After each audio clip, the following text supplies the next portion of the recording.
Olá, olá, graça e paz. Estamos começando mais uma live, mais um culto de quarta-feira, a nossa quarta-feira da adoração. E eu já começo aqui dando as boas-vindas à irmã Sandra, Ana Júlia. Olá, Ana Júlia. Olá, irmã Nilma, boa noite.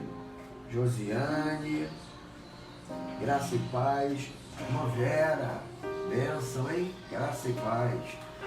Muito bom estar aqui. Então, vá avisando aí a seus amigos, familiares, vizinhos, a quem você puder, que nós já estamos começando o nosso culto dessa noite, a nossa quarta-feira da adoração. E eu creio que a palavra de hoje é uma palavra que vai abençoar a sua vida, vai te fortalecer, no nome do Senhor Jesus. Queremos dar as boas-vindas à Diaconisa Valéria, irmã Fátima, boa noite, irmã Célia. Deus abençoe a vida dos queridos irmãos. Eu quero estar compartilhando, irmãos, que hoje nós participamos ali da cerimônia fúnebre do enterro da mãe da nossa querida irmã Silvia, que a maioria conhece como irmã Silvinha Mesquita. A mãe dela faleceu já aos 87 anos e foi enterrada hoje ali no Morundu. Então eu estive lá, o enterro foi às 16 horas e eu quero já de antemão deixar aqui mais uma vez para a irmã Silvia meus sinceros sentimentos, o nosso desejo de que o Espírito Santo de Deus conforte, console a irmã, toda a família. Estavam lá a Bruna, a Karen, conheci ali alguns familiares da irmã Silvia também, que eu ainda não conhecia, tive o privilégio até de conhecer o seu pai. Então a nossa oração é que o Senhor possa abraçá-los com graça, com misericórdia, com favor, no nome de Jesus. Amém? Dando também boa noite a João, meu cunhado, João Faustino. Está conosco aqui também irmão Cláudio, irmã Ziane, Deus abençoe. Irmã Diaconisa Ana Cláudia, amém, Deus abençoe. Letícia, diretamente de Brasília, está trabalhando lá, está destacada lá em Brasília pela Rede DOR, trabalhando. Que a bênção do Senhor seja sobre você aí, Letícia, te guardando, te blindando aí no meio dessa pandemia, no nome do Senhor Jesus, amém? Lembrando, querido, mande para cá seu pedido de oração. Hoje, antes mesmo na parte da tarde agora, a irmã Sandra mandou para mim um pedido de oração para que nós estivéssemos orando pela Clara, que é uma amiga da sua neta e ela está internada, estava em coma, já saiu do coma, mas ainda inspira cuidados. Nós vamos orar pela Clara hoje aqui. Então eu queria pedir a você que estivesse no momento da oração, quando nós formos clamar aqui, me ajudando nisso, para que nós possamos estar clamando ao Senhor pela vida da Clara e orando também por aquele seu pedido, aquele seu clamor, ok? Boa noite, irmã Araci, Diaconisa Araci, que bênção, Que saudade da irmã, viu? Muito tempo que eu não vejo a irmã. Graça e paz, Deus abençoe, Senhor seja sobre a sua vida, no nome do Senhor Jesus, amém? Vamos orar? Vamos dar início ao culto dessa noite. Quero começar orando com você. Nós não vamos orar ainda agora pelos pedidos, eu vou deixar para orar pelos pedidos de oração no final do nosso culto hoje, da nossa mensagem. Então feche seus olhos aí onde você está e vamos falar com o Senhor. Pai, muito obrigado, Senhor, por essa noite. Obrigado, Senhor, por mais uma oportunidade que o Senhor nos concede de, como igreja, estarmos reunidos em torno da Tua Palavra. Senhor, que a Tua Palavra fale conosco, que a Tua Palavra abra o nosso entendimento, que a Tua Palavra, Senhor, fortaleça o nosso espírito, que a Tua Palavra, Deus, nos conduza na direção daquilo que o Senhor quer nos ensinar, que o Senhor quer moldar no nosso coração nessa noite. A Tua Palavra diz, Senhor, que nós não devemos nos conformar com este século, mas devemos nos transformar pela renovação da nossa mente. que essa ministração de hoje possa nos ajudar a nos transformar, ó Deus, em homens e mulheres de Deus, que possamos estar tomando a forma, sim, de homens e mulheres do Senhor, comprometidos com o Senhor, com a Tua Palavra, sabe? Passando por uma metanoia, uma mudança de mentalidade. Senhor, aquilo que não é do Senhor seja retirado de nós, aquilo que vai nos abençoar, nos fazer crescer, aquilo que vai realmente, Deus, nos conduzir a um tempo novo, a um entendimento novo, realmente possa ficar guardado nos nossos corações. E Deus, que em nome do Senhor Jesus, como sempre eu peço, acima de entendermos a Tua Palavra, que nós possamos praticar a Tua Palavra, que nós possamos viver aquilo que a Tua Palavra vai ministrando em nós, aquilo que a Tua Palavra vai trazendo para nós de novo. Eu abençoo a vida de cada irmão e cada irmã que nesta noite estarão conosco aqui, aqueles que eu já citei, aqueles que ainda estarão entrando aqui conosco na live ao vivo. Oro também por aqueles, Senhor, que vão estar chegando, vão estar participando conosco, e oro por aqueles que por alguma razão não poderão participar. Que a bênção do Senhor seja sobre eles, que a bênção do Senhor os alcance, que a bênção do Senhor mude a história desses amados e amadas.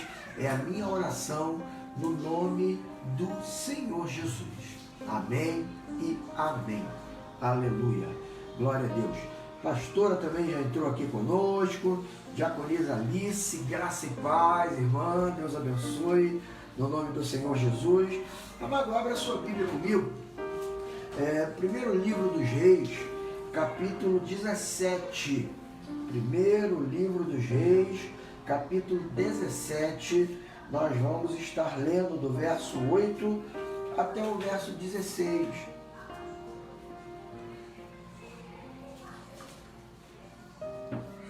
Capítulo 17. Eu creio que o Senhor, Ele tem uma palavra para ministrar aos nossos corações, e eu queria que você abrisse o seu coração, que você agora não se preocupasse com outras coisas, com outras atividades. Vamos deixar esse tempo aqui reservado para o Senhor, em nome de Jesus. Daqui a pouco você vai poder fazer outras coisas, vai poder se voltar para outras atividades, mas nesse tempo aqui, mergulhe comigo aqui, no nome do Senhor Jesus. Enquanto eu estiver ministrando a palavra, esteja mantendo aí também a sua mente fixa em oração, orando por mim, orando para que o Senhor me dê direção, me dê graça na ministração dessa palavra, no nome de Jesus. Boa noite, irmã Cristina, irmão Marcão. Deus abençoe esse casal abençoado aí lá em Campo Grande. Aleluia, glória a Deus. Primeiro Reis, capítulo 17, a partir do verso 8, diz assim: Então lhe veio a palavra do Senhor dizendo: Dispõe-te, vai a Sarepta, que pertence a Sidom, e demora-te ali, onde ordenei a uma mulher viúva que te dê comida. Então ele se levantou e se foi a Sarepta. Chegando à porta da cidade, estava ali uma mulher viúva apanhando lenha. Ele a chamou e lhe disse: Traze-me, peço-te, uma vasilha de água para eu beber. Indo ela a buscá-la, ele a chamou e lhe disse: Traze-me também um bocado de pão na tua mão. Porém ela respondeu: Tão certo como vive o Senhor teu Deus, nada tenho cozido. Há somente um punhado de farinha numa panela e um pouco de azeite numa botija. E veis aqui, apanhei 2 cavacos e vou preparar esse resto de comida para mim e para o meu filho. Comê-lo-emos e morreremos. Elias lhe disse: Não temas. Meu amado e minha amada, essa é uma palavra de Deus para mim e para você. Não temas. Vai e faze o que disseste, mas primeiro faze dele para mim um bolo pequeno e traze-mo aqui fora. Depois farás para ti mesma e para teu filho. porque assim diz o Senhor, Deus de Israel: a farinha da tua panela não se acabará, e o azeite da tua botija não faltará, até o dia em que o Senhor fizer chover sobre a terra. Amados, nós estamos aqui diante de um texto inusitado. E quantos de nós já não passamos por situações inusitadas? Eu acabei de citar aqui no início da minha mensagem, eu não sei se ele vai lembrar disso, né? Meu cunhado João e a minha cunhada Vera estão conosco nessa live, não sei se eles vão lembrar disso, mas numa ocasião nós fomos para a praia, né? Eu fui no meu carro e o João no dele. Nós fomos lá para Ibicuí, uma ocasião em que a minha sogra ainda era viva, e fomos, né? Um número razoável, meu carro cheio e o dele também. E nós fomos. E chegamos lá, curtimos a praia. Você que já deve ter ido para a praia com familiares, sabe como é divertido isso, né? É uma graça só, uma encarnação, uma brincadeira, uma zoação, as crianças fazendo aquela bagunça. Passamos um dia muito agradável e no final do dia nós viemos embora. E de Ibicuí até aqui em Bangu, a gente pega lá uma parte da Rio Santos. Passamos ali pela entrada de Itaguaí, né? Então, vindo, quando nós já tínhamos passado ali do Donzelitos, que eu creio que muitos de vocês conhecem, o meu carro furou o pneu. Naquela ocasião eu tinha um Fusca verde alface. A família lembra e eu creio que meu cunhado e minha cunhada vão lembrar também.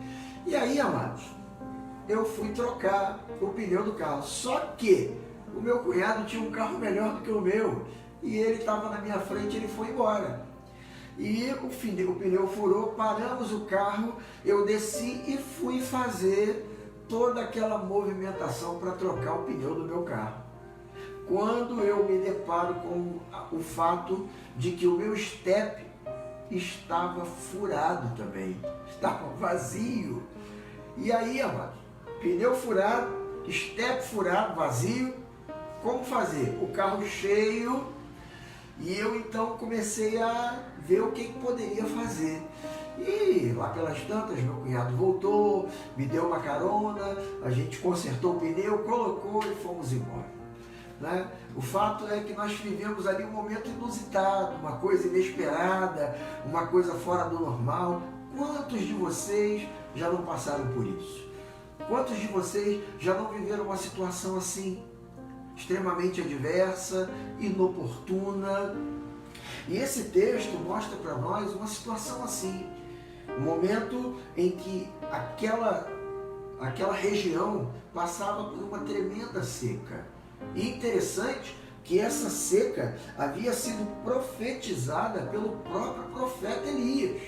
Veja que aqui no capítulo 17, no verso 1, diz assim: então Elias, o tesbita, dos moradores de Gileade, disse a Acabe: tão certo como vive o Senhor, Deus de Israel, perante cuja face estou, nem orvalho, nem chuva haverá nestes anos, segundo a minha palavra. A história da Bíblia vai dizer que esse período aqui durou em torno de 3 anos e meio. O próprio Elias havia profetizado isso. E o texto vai dizer para nós, amados, que por conta dessa seca, o próprio Elias passou algumas situações extremamente inusitadas, né? Há aqueles mais eufóricos que se apegam apenas na questão do milagre, na questão de algo sobrenatural. Claro, tem esse fator também. Mas olha que coisa interessante, o texto vai dizer para nós aqui, versículo 3 do capítulo 17, retira-te daqui, vai para o lado oriental e esconde de ti, junto à torrente de Querite, fronteira ao Jordão. Beberás da torrente e ordenei aos corvos que ali mesmo te sustentem. Olha que coisa interessante. Elias profetizou uma seca que durou 3 anos e meio. Deus vira para Elias e diz: vai então para um lugar chamado Querite e ali eu vou te sustentar. Você vai beber da água daquele rio, a fonte lá de Querite, e os corvos vão levar alimento para você. Olha que coisa inusitada, irmãos. Ele ia se alimentar durante um tempo de água da fonte, do rio e daquilo que os corvos, pássaros, levassem para ele. Uma situação inusitada. E o texto vai dizer que se já não bastasse isso, no verso 7, vai dizer para nós que a fonte secou, o rio secou. Se já não bastasse essa situação adversa, né, de ter que beber água de rio e ter que comer aquilo que os corvos traziam, ou os irmãos, né, talvez os irmãos tenham uma visão um pouco diferenciada da minha, eu não sei se os corvos levavam para Elias ali o quê? Talvez uma feijoada bem temperadinha, levavam ali um churrasco, né, mal passado, aquela carne sangrando, aleluia, ou levavam para ele o que? Uma lasanha, eu não sei, né? Mas eu acredito, irmãos, eu não estava lá, que não era nenhum tipo de alimento assim bem preparado, né? bem temperado. Os corvos levavam para eles algumas coisas inusitadas. O texto vai dizer que porque parou de chover, o rio secou. E Deus vira para Elias e fala para Elias uma segunda situação. Olha, agora você vai para Sarepta, porque eu já ordenei a uma viúva que te dê alimento. Viúva na Bíblia, amados, e nós já falamos isso aqui, viúva na Bíblia, nessa época, aqui nesse contexto, era uma pessoa que vivia da ajuda alheia. Uma mulher viúva não podia trabalhar, ela contava com a boa vontade dos outros, com os donativos que lhe davam, e essa viúva ainda por cima tinha um filho pequeno, um filho que precisava dos cuidados dela. Deus vira para Elias no primeiro momento, ó, vai para lá na fonte de Querite, que lá você vai beber água da fonte e você vai ser alimentado pelos corvos.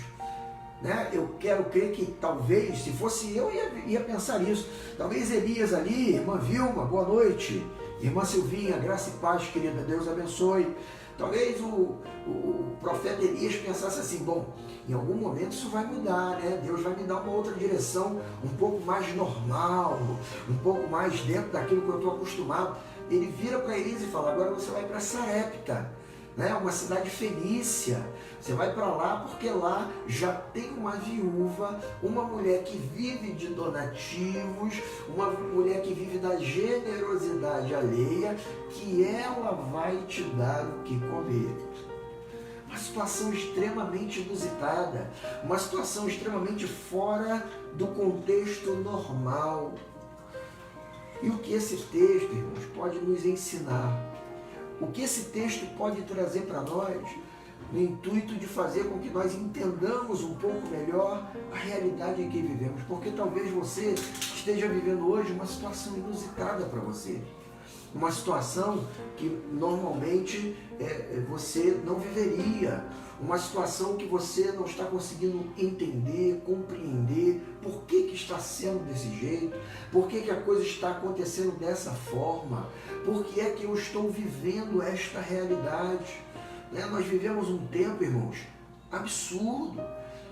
Ontem, ou foi anteontem, nós vimos aí nos noticiários dando conta de que homens armados entraram no aeroporto internacional para pegar um balão. Soltar balão já é crime. E ainda eles entraram armados, trocaram tiros com a polícia e com a segurança do aeroporto. É o tempo que nós estamos vivendo, queridos. Sabe? Um tempo onde as pessoas estão vivendo realidades inusitadas, coisas que nós jamais pensaríamos que viveríamos.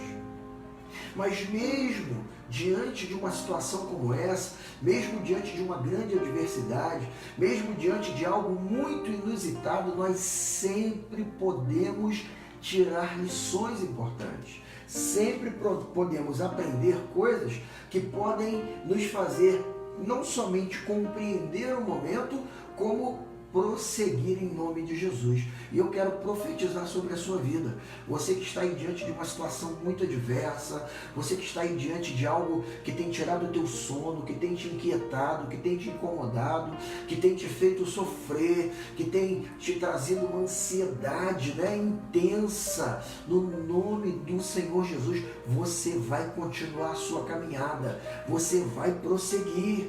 Eu profetizo isso sobre a sua vida.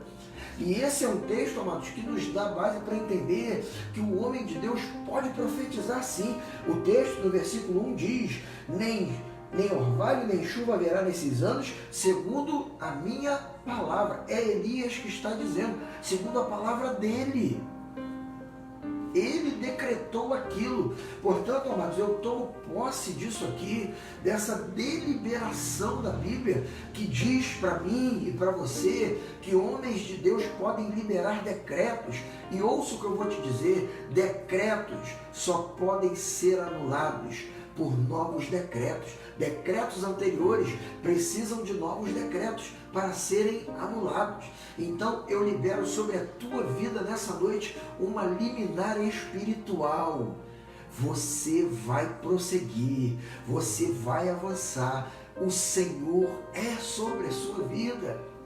E essa situação inusitada vivida não somente por Elias, bem como por todas as pessoas que estavam naquela região, mas o texto bíblico nos traz aqui, né, a realidade de Elias, e sobretudo dessa viúva também, nos ensina algumas coisas muito importantes. E eu quero tirar algumas lições desse texto com você. E a primeira delas é que Deus, Ele tem um compromisso com a sua palavra. Irmãos, Deus tem um compromisso com a sua palavra. Olha o que o texto vai dizer para nós aqui, capítulo 17, verso 2. Veio-lhe a palavra do Senhor dizendo, é Elias falando isso. Verso 8, então lhe veio a palavra do Senhor. Verso 14, porque assim diz o Senhor Deus. Irmãos, no meio dessa situação toda aqui, uma lição que nós podemos tirar é que Deus tem compromisso com a sua palavra. Veja que Elias, um homem de Deus que havia no versículo 1 liberado um decreto, Elias entende que mesmo como homem de Deus, liberando um decreto, tomando um posicionamento profético, quem tem a última palavra sempre é Deus. Sabe, amados, Deus, Ele tem compromisso com a sua palavra. Há aqueles mais apaixonados, né, que dizem que quando nós falamos que Deus tem compromisso com a sua palavra, é que Deus tem compromisso só com aquilo que está escrito na Bíblia. Mas, amados, eu creio no nome do Senhor Jesus que Deus não fala só pela sua palavra escrita, a Bíblia. Deus fala através de homens e mulheres, Deus fala através de profetas, Deus fala através da revelação, Deus fala através de sonhos, Deus fala. É óbvio que todas as demais coisas, ou melhor, todas as outras formas de Deus falar, elas têm que ter base na palavra de Deus. Entenda isso. Deus, Ele tem compromisso com a sua palavra. Ou seja, o que eu quero dizer com isso? Se foi Deus que disse para você, prossiga. Se Deus te mandou fazer, faça. Se Deus te mandou falar, fale. Se Deus te mandou ir, vá. Mas apenas se Deus mandou. Porque, amados, o texto vai dizer para nós que Elias viveu uma situação extremamente inédita. Ele saciou a sua sede no rio e matou a sua fome no primeiro momento com aquilo que os corvos lhe davam. Que o texto não é claro em dizer o que os corvos levavam para ele especificamente. Há pessoas que dizem aqui, ou melhor, o texto diz aqui para nós, que eles levavam para ele pão e carne, ponto. Né? Mas voltando àquela primeira observação que eu fiz, como é que era esse pão? Era um pão francês, saindo do forno, igual da padaria que eu compro aqui na Jacinto Alcides toda manhã? Eu acho que não. Era uma carne bem temperadinha? Era uma carne assada? Era o quê? Era uma picanha recheada Aleluia. Era uma fraldinha na brasa? Era o que? Uma maminha de alcatra? Eu não sei. O texto fala que eles levavam pão e carne, ponto. Mas não fala como é que estava isso. Situação inédita, inusitada, irmãos. Mas Deus falou para ele, vai para lá que eu já dei ordens aos corvos para que te alimentem. Deus tem compromisso com a sua palavra. Eu não sei qual foi a palavra que Deus liberou sobre a sua vida. Eu não sei qual foi a direção que Ele te deu. Por mais inédita que ela possa parecer, por mais estranho que possa ser, por mais difícil de compreender, se Deus falou, fique firme, porque Ele tem compromisso com a palavra dEle. E se Ele falou, Ele vai cumprir. Porque o nosso Deus não é homem para que minta, e nem filho do homem para que se arrependa. Eu aprendo com esse texto que Deus ele tem compromisso com a sua palavra. O texto vai dizer que Ele mandou, no segundo momento, Elias se mudar para Sarepta. Vai para Sarepta, porque eu já dei ordens a uma viúva para que ela te dê alimento. Quando Ele diz algo, por mais absurdo que possa parecer, por mais estranho, por mais fora de contexto, se Ele disse, Ele vai cumprir, porque Ele tem compromisso com a sua palavra. Jeremias 1,12 diz, eu velo pela minha palavra para fazê-la cumprir. Essa é a primeira lição que eu tiro nesse texto aqui, nesse contexto em que Elias, ao profetizar uma seca, a ausência de chuva, ele mesmo é atingido por essa seca e ele então passa a ser alimentado e cuidado por Deus de uma maneira inusitada. Talvez o problema é que você está esperando algo que você quer, do jeito que você quer, da maneira que você entende, né? Como você compreende que deveria ser. E Deus, Ele tem os seus meios, Deus ele tem a sua maneira, Deus ele tem a sua forma. A primeira lição que eu tiro aqui é que Deus tem compromisso com a sua palavra, não com aquilo que eu quero, não com aquilo que eu entendo. A segunda lição que eu tiro é que Deus é um Deus de provisão, irmãos. Verso 9, olha o que diz, dispõe-te e vai a Sarepta, que pertence a Sidom, e demora-te ali, onde ordenei a uma mulher viúva que te dê comida. O Deus a quem nós servimos, amados, Ele é um Deus de provisão. O texto vai dizer para nós que Ele supriu o profeta, o texto vai dizer para nós que Ele supriu a viúva e supriu o filho da viúva. Porque o texto vai dizer para nós que ao chegar em Sarepta, Elias encontra a viúva. E ele diz para ela, olha, vai arrumar para mim um pouco de água para eu beber e traz na tua mão um bocado de pão. E a mulher diz para ele, mas Senhor, eu não tenho quase nada em casa, né? Tão certo como vive o Senhor, há somente um punhado de farinha na panela e um pouco de azeite na botija, é só o que eu tenho. Eu estou pegando aqui uns gravetinhos de madeira, de galho, para poder fazer isso, comer com meu filho e morrer, porque não teremos mais nada além disso. E Elias vira para ela e diz, vai e faz o que eu estou dizendo, porque Deus disse que se você assim o fizer, não faltará farinha na tua panela, nem azeite na tua botija, enquanto essa situação permanecer. Deus, amados, é um Deus de provisão. Eu não sei o que está faltando para você, eu não sei o que você necessita, do que você realmente precisa. Deus proverá. Ele é o Jeová Jireh. Ele não é um Deus que deixa ninguém passando por necessidade. Salomão falou, fui moço e agora sou velho, porém nunca vi o justo mendigar o pão.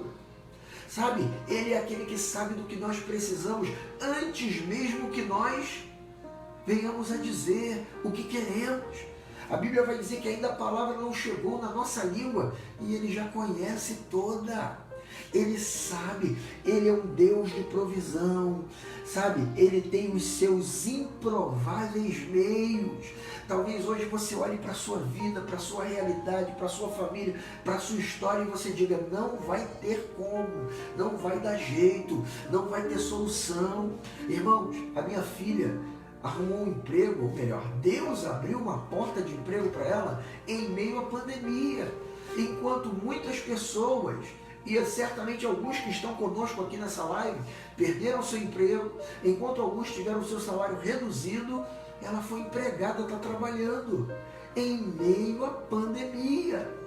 Sabe, queridos, há pessoas que estão há 3, 4 anos querendo uma vaga de emprego e não conseguem. A minha filha é melhor do que alguém? Não. A Jéssica é privilegiada? Não. Mas nós cremos que o nosso Deus é um Deus de provisão. Deus disse a Elias: eu vou prover na tua vida.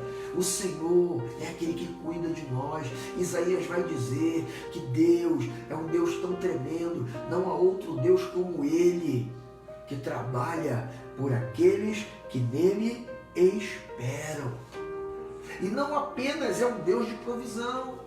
Esse texto também me traz o entendimento, e a terceira lição que eu aprendo com esse texto, de que Deus, além de ser um Deus de provisão, Ele é sempre generoso com aqueles que abençoam a sua obra e cuidam do seu profeta. Olha o que o texto vai dizer, mano. O texto fala para nós aqui, versículo 14, diz assim: porque assim diz o Senhor Deus de Israel: a farinha da tua panela não se acabará, e o azeite da tua botija não faltará, até o dia em que o Senhor fizer chover sobre a terra. Foi a palavra de Deus para aquela mulher. O profeta liberou essa palavra para ela. Sabe, nós servimos a um Deus que sempre é generoso com aqueles que abençoam a sua obra. Meu amado e minha amada, no nome do Senhor Jesus, olha, o Senhor tem abençoado a sua vida para que você seja bênção na vida de outros.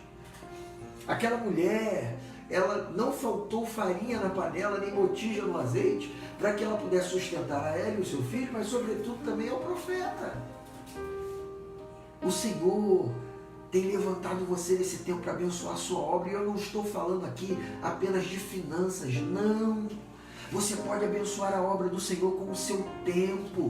Você pode abençoar a obra do Senhor com a sua presença. Você pode abençoar a obra do Senhor com a sua oração. Você pode abençoar a obra do Senhor ministrando uma palavra. Você pode abençoar o seu profeta, o seu pastor, estando junto com ele, orando por ele, estando ao lado dele, o apoiando, o incentivando, mostrando a ele o quão importante é a vida dele. E eu não estou falando isso para você porque eu sou o seu pastor, eu estou te passando uma instrução, uma orientação, é o que o texto ensina para mim. Deus sempre é generoso, e isso me faz ver, amados, que muitas pessoas não vivem melhor. Talvez você esteja dizendo aí para mim: Deus é muito bom para mim, mas eu quero dizer para você que você podia estar vivendo ainda melhor.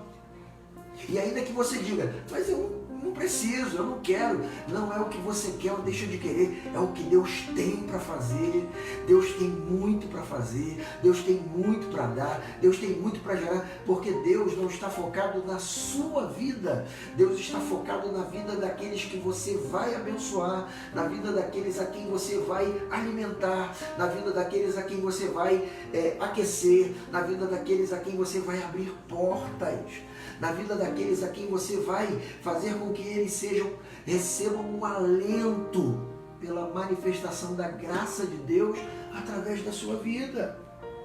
Aquele profeta, irmãos, ele foi abençoado por conta da vida daquela mulher, e porque aquela mulher foi generosa, porque aquela mulher foi alguém que se deixou usar por Deus, foi obediente, porque a Bíblia nos mostra isso, que aquele que é obediente sempre é abençoado. A obediência gera bênção.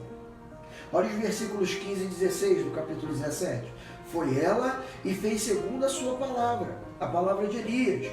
Assim comeram ele, ela e a sua casa muitos dias.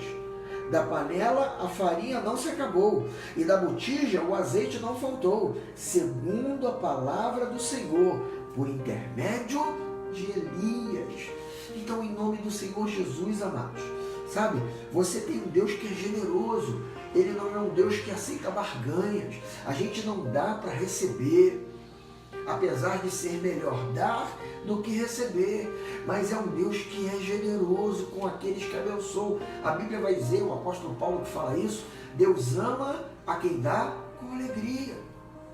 Olhe para as pessoas que estão ao seu redor, olhe para aqueles que são seus familiares, seus amigos.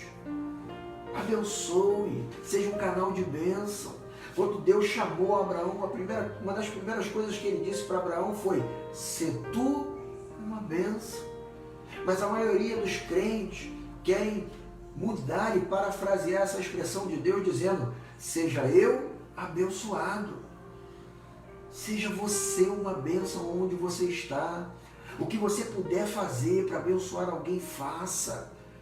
Abençoe a obra do Senhor, seja dizimista, seja ofertante. Faça o que você puder. Se você não pode, doe o seu tempo, né? Vá lá, ajude na hora do culto, fique no estacionamento, ajudando os irmãos que chegam com o carro, né? Se você não pode, durante a semana, fale com o pastor, vá lá, faça uma faxina, lave o banheiro. Se você não pode ir para a igreja, vá na casa de um irmão, de uma irmã. Nós temos irmãos viúvos, viúvas, pessoas de certa idade que não podem mais fazer o serviço, não têm um vigor para isso. Vá lá, doe o seu tempo. Faça contato com esse amado, com essa amada. Olha, eu quero te ajudar na sua casa, eu quero dar uma faxina na sua casa. Tem alguma coisa para fazer? Eu quero fazer uma pintura. Porque o Deus a quem nós servimos, Ele é generoso. Enquanto aquela mulher abençoou o profeta, abençoou a obra do Senhor, aquela mulher foi abençoada. Não faltou farinha na panela e nem azeite na botija. Sabe, muitas pessoas se lamentam daquilo que não tem, daquilo que gostariam de ter, porque são pessoas que não abençoam, são pessoas que só querem para si. Nós vivemos um tempo onde todo mundo diz primeiro eu, segundo eu, tudo é para mim. Eu preciso ser abençoado. Você pode ser abençoado, mas o Senhor, Ele tem te abençoado e Ele quer te abençoar ainda mais para que você seja uma bênção na vida de outras pessoas. E eu quero terminar esse ponto aqui com uma chave para você. Se você observar aqui no texto, olhe bem o que eu vou dizer para você. O texto não vai dizer que a mulher foi abençoada só a partir do momento que ela começou a abençoar Elias. Não. Só a partir do momento que ela teve um encontro com Elias, e Elias liberou no verso 14 essa palavra para ela: vai lá e faz a palavra de Deus, que enquanto você fizer, não vai te faltar farinha na panela nem azeite na botija, não. O texto vai dizer para nós aqui, amados, no nome do Senhor Jesus, verso 9, diz assim, ó: dispõe-te e vai a Sarepta, que pertence a Sidom, e demora-te ali, onde ordenei a uma mulher viúva que te dê comida. Deus já havia liberado o decreto de generosidade sobre a vida daquela mulher sem que ela soubesse. Deus já havia liberado graça sobre a vida dela. Deus já havia estendido a mão sobre a vida dela. Talvez hoje você esteja se lamentando, questionando algumas situações, algumas adversidades, sem saber que Deus já liberou o decreto, sem saber que a mão de Deus já está estendida. Ele só está esperando você entrar em ação para que, em nome do Senhor Jesus, Ele possa colocar mais farinha na panela e mais azeite na botija. Mas para isso, você precisa tirar o pouquinho de farinha que tem na panela e o pouquinho de azeite que tem na botija, abençoar a obra do Senhor, abençoar a vida de outras pessoas, abençoar os seus amigos, abençoar os seus vizinhos, abençoar os que te cercam, abençoar os seus filhos, abençoar os seus pais, abençoar os seus genros, suas noras, seus sogros. Você precisa ser um canal de bênção. Quando você tirar o pouquinho de farinha da panela e o pouquinho de azeite da botija, o Senhor vai ter espaço para colocar muito. E veja, o pouquinho de farinha na panela e o pouquinho de azeite na botija estavam impedindo que o muito de farinha que Deus queria botar e o muito de azeite que Deus queria colocar na botija pudesse entrar. Talvez o que está faltando a você é um pouco de liberalidade, de generosidade, é um pouco de você ser alguém disponível para ser uma bênção. O Senhor precisa de você, o Senhor precisa da tua mão de obra, o Senhor precisa da tua generosidade, o Senhor precisa da tua disponibilidade. Com esse texto aqui, amados, eu aprendo que Deus tem compromisso com a sua palavra. Eu aprendo que Deus é um Deus de provisão. Eu aprendo que Deus sempre é generoso com aqueles que abençoam a sua obra e cuidam do seu profeta. Eu aprendo também uma quarta e última lição. Quando nós olhamos para esse texto aqui, nós vemos Deus mandando no verso 9, dispõe-te e vai a Sarepta. A última lição que eu aprendo com esse texto aqui é que Sarepta não é um lugar para me matar, mas é um lugar para me moldar, é um lugar para me forjar, é um lugar para me fazer tomar a forma que Deus quer que eu tome. Muitas vezes nós questionamos o que estamos vivendo, o que está acontecendo conosco, as situações pelas quais nós estamos passando, nós questionamos a dor que estamos sentindo, nós questionamos a tristeza que tem tomado conta de nós nos sentimos injustiçados, nos sentimos alvo da ira de Deus. Sarepta, esse nome significa lugar de fundição. Sabe o que é fundição? Fundição é quando numa siderúrgica eles pegam o metal, derretem o metal e colocam aquele metal líquido derretido em uma espécie de forma para que ele tome aquela forma desejada. Daí a expressão ferro fundido. Sarepta significa lugar de fundição, ou seja, lugar de se tomar a forma que Deus quer que nós tomemos. E, amados, o metal, para se tornar líquido, ele precisa ser colocado no lugar onde o forno, o fogo, é aquecido muitas vezes. É preciso muito calor para derreter o metal. É por isso que por vezes passamos por adversidades, por apertos, sabe, por dificuldades que pensamos até mesmo que não vamos conseguir ultrapassar, que não vamos conseguir prevalecer contra essas circunstâncias. Mas esse lugar, essa Sarepta, não é para te matar, mas é para te dar forma, é para te preparar para aquilo que Deus tem para fazer na sua vida. Paulo vai dizer, não vos conformeis com este século, mas o Senhor vai dizer para você, não fique preocupado com a luta, com a adversidade, com a dor. Talvez, amados, em algum momento, Elias tenha dito, Senhor, mas é isso mesmo, eu profetizei, eu fui boca do Senhor, e eu mesmo estou sendo alvo da adversidade que eu profetizei. E Deus então mostra para Elias, o que eu quero fazer, Elias, é te levar a um novo nível, é te dar uma nova forma, é moldar o teu caráter, porque você precisa ser quebrado em algumas coisas, você precisa ser derretido, porque você está como um metal em algumas áreas da sua vida.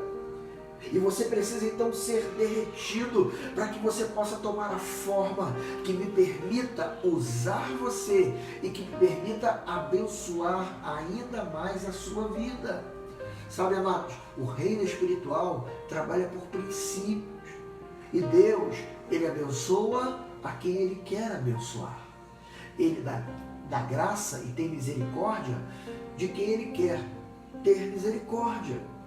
Então, em nome do Senhor Jesus, essa sua luta, essa sua adversidade, esse momento difícil que você está vivendo, não é para te matar, mas é para te modelar. Talvez essa viúva tenha pensado, poxa, se já não bastasse eu perder o meu marido, o meu meio de sustento, aquele que me dava segurança, aquele que cuidava de mim, aquele que abençoava o nosso filho, eu agora estou no meio dessa seca, não tenho mais quase nada, tenho apenas um pouco de farinha na panela, um bocado de azeite na botija.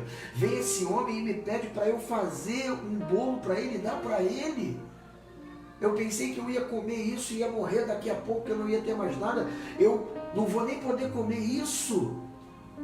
Sabe, às vezes nós olhamos para as adversidades, para as coisas que nós estamos vivendo, que nos são desfavoráveis. Realmente são. Humanamente falando, por quê? Meu Deus, aonde é que isso vai me levar? Mas isso não é para te matar, é para te forjar, é para te preparar, é para te colocar numa posição de honra. Elias e a viúva estavam sendo colocados numa posição de honra, numa posição em que Deus iria poder usá-los. E por isso, amados, eles estão aqui nas páginas dessa Bíblia.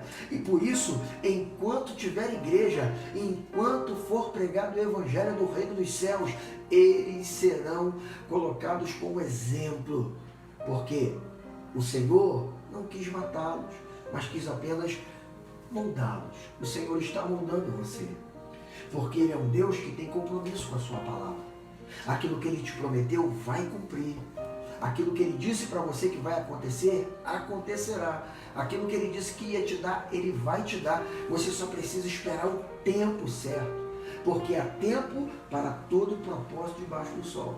E por mais que hoje você esteja vivendo um momento de escassez, um momento de falta, um momento de adversidade, não esqueça, Deus é um Deus de provisão. Ele vai te suprir no meio dessa dificuldade.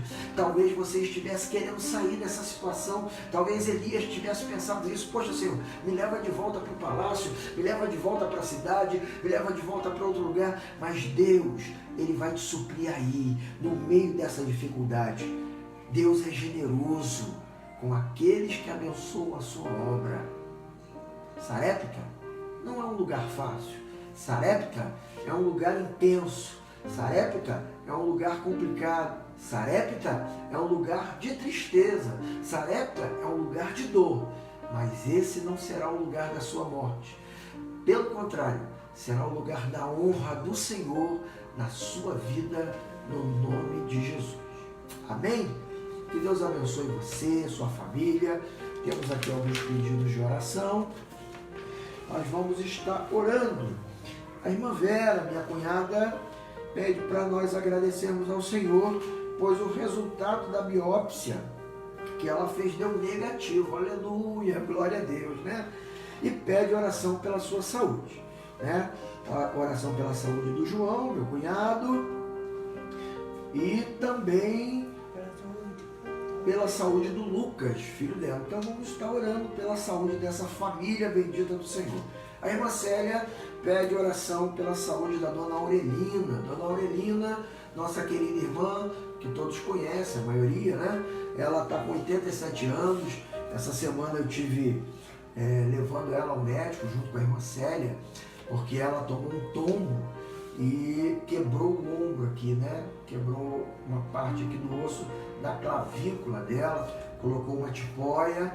Então, mas foi medicada, tá com a tipóia, mas ela tem sentido dores e isso tem trazido muito incômodo para ela, não tem sido fácil. Então nós vamos estar orando pela dona Aurelina. Queria que você levantasse um clamor aí no nome do Senhor Jesus junto comigo.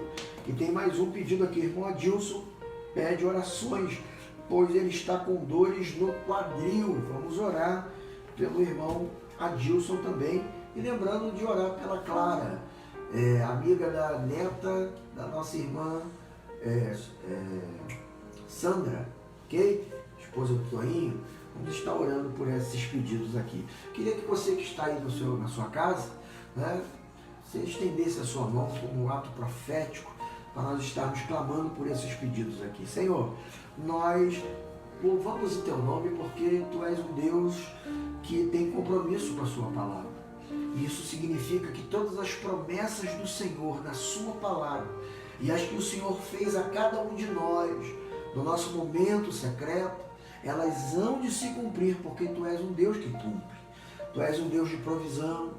E eu creio, Senhor, que até mesmo aqueles que nesse momento estão passando por alguma adversidade, por alguma situação de escassez, serão supridos no nome do Senhor Jesus, assim como a viúva de Sarepta foi, assim como o profeta Elias foi. Obrigado, Senhor, e te louvamos porque Tu és um Deus generoso, que abençoa aqueles que mesmo com o seu pouco, abençoa a Tua obra, abençoa o Teu profeta. Senhor, abençoa aqueles que precisam de uma bênção, de uma generosidade. Senhor, eu te louvo porque Tu és um Deus que mesmo no meio da fornalha, o Senhor cuida de nós e a Tua intenção é sempre forjar o nosso caráter e nos dar forma para que possamos ser uma bênção nessa terra, na vida de todos aqueles que nos cercam. Obrigado, Senhor, pelo resultado da biópsia. da Vera, Pai, que deu negativo. Nós louvamos o Teu nome e te pedimos, Senhor, que em nome do Senhor Jesus, a saúde dela seja plenamente abençoada, que o Senhor derrame sobre a casa da Vera, do João, do Lucas, o bálsamo de Gileade, levando ali cura, restauração. Nós repreendemos toda enfermidade, nós repreendemos, Senhor, todo o mal no corpo desses amados e profetizamos cura, restauração, saúde plena no nome do Senhor Jesus. Enfermidades caiam por terra. Deus, nós também, Deus, oramos nesse instante pela nossa irmã Aurelina, uma senhora querida, com 87 anos, levou aquele tombo. Senhor, que seja calcificado aquele ombro, Pai, que ela seja restaurada. Dores cessem no nome do Senhor Jesus, que toda inflamação seja restaurada, que a tua serva, Senhor, tenha uma noite de sono na presença do Senhor, e que em nome de Jesus, Pai, nós possamos em breve estar aqui glorificando o teu nome pela manifestação da tua graça e do teu favor na saúde da irmã Aurelina. Senhor, oramos também pelo irmão Adilson Francisco, Pai, que está sentindo dores no quadril. Senhor, em nome de Jesus, cura o teu filho, restaura o teu filho. Nós estendemos as nossas mãos e abençoamos aquele homem. Toca naquele quadril, que em nome do Senhor Jesus, Pai, ele possa sentir o refrigério, a restauração do seu corpo, assim como aquela mulher do fluxo de sangue sentiu no seu corpo o sangue estancar. Que o teu servo sinta no seu quadril a dor estancar para a glória do teu nome.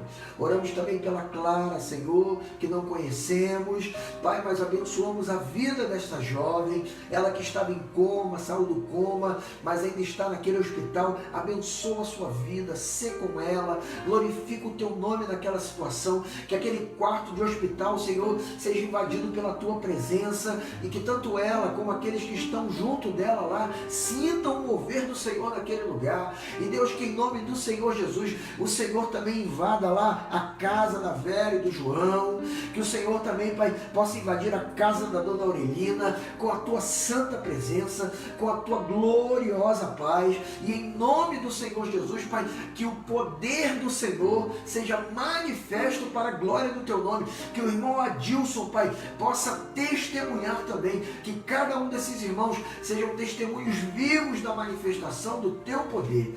Pai, oramos mais uma vez pela família da irmã Silvia. Abraça, envolve, acolhe, glorifica o teu nome na vida desses queridos e queridas. Toma o seu Ramos, Pai, que é o pai da Silvia. Deus, ele que vivia muitos anos com a sua esposa, um casamento de longa data. Senhor, toma ele nesse momento, Pai, no momento de saudade, de tristeza, em que ele perdeu a sua esposa, a sua metade da laranja. Que o Senhor seja o seu amparo, seja o seu auxílio, que tu sejas o apoio dele, porque, Senhor, os filhos podem fazer de tudo, mas, Deus, não irão se comparar à manifestação do teu Espírito Santo. Consola, enxuga as lágrimas, glorifica o teu nome na vida dele, no nome de Jesus. Eu oro, Senhor, pela igreja, eu oro, Senhor, por cada família da nossa igreja, eu oro por cada casamento da nossa igreja. Eu repreendo, Senhor, toda ação do inimigo contra as famílias de querigma. Eu repreendo, Senhor, todo intento de Satanás contra as famílias, contra os homens, contra as mulheres, no intuito de trazer desarmonia, desunião. Sabe, Senhor, que a glória do Senhor se manifeste nas casas desse ministério, que o Senhor possa realmente, Deus, movimentar, ó Deus, o reino espiritual em favor das nossas famílias. Pai, eu oro, Deus, pela Letícia, que está lá em Brasília, trabalhando lá, destacada naquele lugar. Cuida, guarda, abençoa. Seja também com a Anália, Pai, lá no Mato Grosso. Aquela região, Senhor, teve um aumento de contágio, de internações, teve aumento de mortes de Covid. Pai, no nome do Senhor Jesus, guarda as tuas filhas, Pai, protege-as, ampara-as no nome do Senhor Jesus. Abençoa aqueles que trabalham na área da saúde, médicos, enfermeiros, pessoas ligadas, Pai, em todos os setores da saúde. tem misericórdia. Obrigado, Senhor, porque no Rio de Janeiro diminuiu o contágio, diminuiu o número de mortes, mas a pandemia ainda não acabou, Senhor. Que em nome de Jesus possa zerar aqui nesse lugar e isso possa reverberar em todo o território brasileiro, para a glória do Teu nome e a alegria dos nossos corações. Abençoa, Senhor, aqueles que estão em dificuldade financeira, aqueles, Senhor, que estão sem saber como vão viver daqui para frente, que perderam seus empregos, que não têm uma porta aberta. Tu és o Deus da provisão, abre portas, Senhor, abençoa, tem misericórdia, como nós oramos aqui no domingo, abençoa aqueles que estão com causas na justiça, Senhor, que sejam deferidos, Pai, esses processos em favor dos Teus filhos e filhas, no nome do Senhor Jesus. Abençoa aqueles, Pai, que estão na espera de um marido, de uma esposa, de um relacionamento afetivo. Abençoa aqueles, Senhor, que estão à espera de um bebê, querendo, Senhor, dar à luz, ser mãe, ser pai. Abençoa aqueles, Senhor, que estão na expectativa de comprar um imóvel, ter a sua casa própria, de comprar um carro, um automóvel. Aqueles, Senhor, que estão sonhando em fazer uma viagem, Pai, de férias. Senhor, aqueles, Pai, que estão sonhando, Deus, em voltar para o seu trabalho. Pai, no nome de Jesus, que a bênção do Senhor se manifeste. É a nossa oração, Pai, nesta noite, no nome de Jesus. Amém e amém. Aleluia. Deus abençoe a sua vida, Deus te dê graça. Domingo nós teremos pela manhã a nossa live às 9 horas da manhã na escola dominical e à noite às 19 horas o nosso culto. Fica na paz, Deus te abençoe. Tchau.